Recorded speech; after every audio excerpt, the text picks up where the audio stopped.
Selamat sejahtera tuan-tuan dan puan. Selamat datang ke saluran Wako. Tuan-tuan dan puan, sebelum saya teruskan berita ini, sila subscribe ke Wako channel dan jangan lupa untuk tekan butang sekali ya. Dan tuan-tuan dan puan, jom kita tengok berita ini sekarang juga. Berita dari Malaysia kini. UMNO, PKR, amanah gesah kerajaan umum moratorium bantuan khas segera. Jom kita tengok. 3 ketua pemuda dari UMNO, Amanah dan PKR menggesa kerajaan agar mengumumkan pakej bantuan khas termasuk moratorium pinjaman bank kepada rakyat susulan pengumuman total lockdown malam semalam. Ketua pemuda UMNO, Ashraf Wazdi Dusuki, yang mengulangi gesaan itu berkata, banyak sektor ekonomi terjejas sepanjang penutupan selama 2 minggu itu.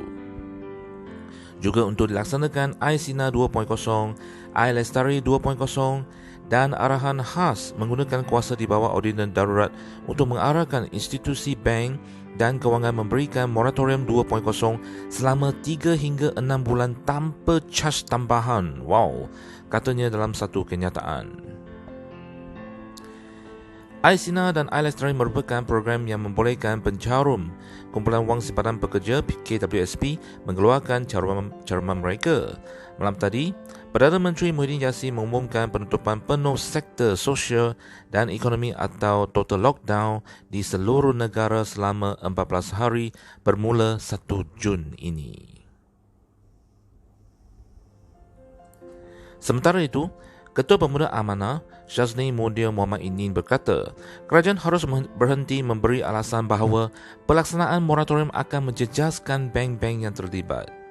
Dia juga menegur Menteri Kewangan Tengku Zafrul Abdul Aziz supaya tidak hanya mengutamakan kepentingan bank-bank tetapi perlu berasa empati dengan rakyat yang bergelut setiap bulan untuk membayar ansuran kereta, rumah serta pinjaman lain. Jangan bagi alasan kerajaan tak ada duit sebab rakyat takkan percaya. Hentikan segera projek-projek dan perolehan yang tak perlu dan membazir, katanya ketika dihubungi Malaysia Kini. Ketua Pemuda PKR, Ahmad Nasir, yang turut bersenada dengan Syazni berkata, kerajaan sewajarnya mengurangkan beban rakyat dengan mengumumkan segera moratorium automatik. Juga bantuan khusus untuk anak-anak muda yang terlibat dengan komitmen kewangan seperti pinjaman pelajaran, pinjaman rumah pertama terutamanya yang masih dalam pembinaan, dikecualikan caj faedah sepanjang tempoh moratorium, katanya kepada Malaysia Kini.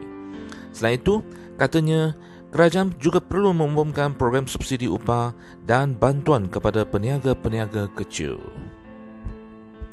Pada 11 Mei lalu, Bank Negara berkata, moratorium pinjaman menyeluruh mungkin bukan penyelesaian terbaik bagi peminjam. Sebaliknya, mereka harus berunding dengan pihak bank untuk membantu memenuhi obligasi hutang mereka. Gubernur Bank Negara Nur Samsia Muhammad Yunus berkata, semua bank mempunyai pelan bantuan pembayaran termasuk moratorium pinjaman bersasar dan ia dapat ditawarkan kepada peminjam yang kehilangan pekerjaan atau pendapatan mereka berkurangan.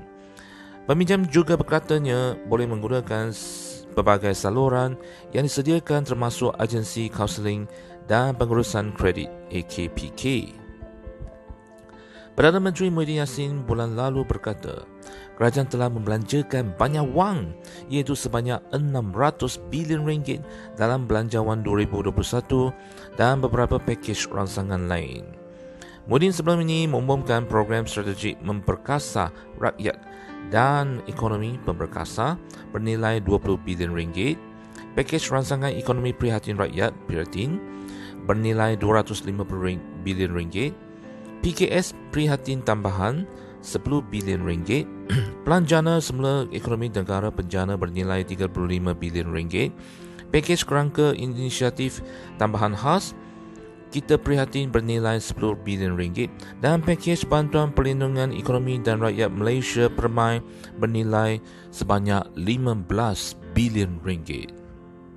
Ya tuan-tuan dan puan, sekian sajalah video kali ini dan harapkan sini kerajaan dapat memberikan bantuan khas, bantuan tunai dan moratorium dengan segera.